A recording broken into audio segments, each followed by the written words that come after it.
Pemirsa, Pengadilan Negeri Denpasar kembali menggelar sidang lanjutan pra-peradilan Kepala BPN Bali, Made Daging, dengan agenda pembacaan kesimpulan. Dalam persidangan, pihak pemohon meminta Majelis Hakim agar menerima pra-peradilan ini dan menyatakan penerapan pasal 421 KUHP terhadap Made Daging tidak memiliki dasar hukum dan tidak sah karena pasal tersebut sudah tidak ada lagi dalam KUHP yang baru.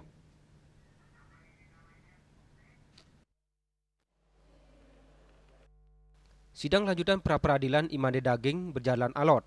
Sidang kali ini pada agenda pembacaan hasil kesimpulan dari pihak pemohon maupun termohon setelah sebelumnya beberapa kali menjalani sidang.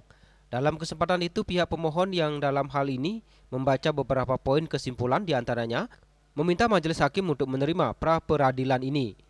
Penerapan pasal 421 yang menjerat Made Daging sebagai tersangka dinilai tidak memiliki dasar hukum dan tidak sah karena pasal itu sudah tidak ada Undang-Undang Nomor 1 Tahun 2023 tentang KUHP serta penerapan pasal 83 Undang-Undang Nomor 43 Tahun 2029 dinilai telah kadaluarsa.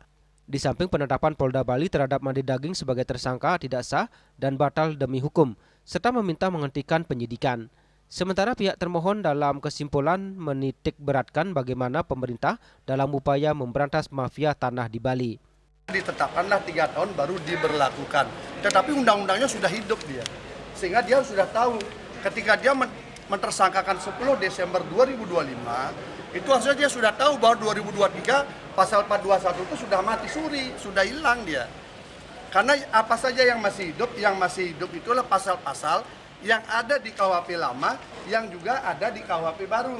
Kesimpulannya kan 421 udah nggak ada, mau dipaksain apa? Mau 1000 alat bukti pun tidak ada gunanya ketika tindak pidana tidak ada. Karena tujuan alat bukti adalah membuat terang tindak pidana. Tujuan alat bukti yang ada, minimal 2 alat bukti, untuk terangnya tindak pidana. Tapi kalau tindak pidana tidak ada, ya tidak ada. Seprindik surat perintah penyidikan yang sudah kita uji.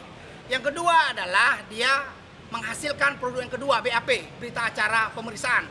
Kemudian setelah BAP terbit, mereka justru melakukan parade BAP, namanya pamer BAP, padahal yang kita uji bukan persoalan BAP-nya, tapi yang kita uji soal pasalnya.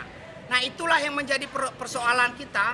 Karena itu saya hanya ingatkan oknum-oknum di sana, pengadilan ini adalah gedung peradilan nyata. Hakim di dalam pra-peradilan ini harus mempertimbangkan namanya hukum progresif. Apa itu hukum progresif? Hukum itu adalah alat saja sebagai instrumen, tapi ujungnya adalah keadilan. Maka saat ini kami mengharapkan Pengadilan Negeri Denpasar dengan majelis hakim tunggalnya menemukan hukum atau namanya refinding untuk keadilan itu. Dalam persidangan kali ini tanpa beberapa para pendukung masing-masing pihak ikut mendatangi area Peradilan Negeri Denpasar. Sidang lanjutan akan digelar kembali dalam agenda putusan. Raiswantara, Bali TV.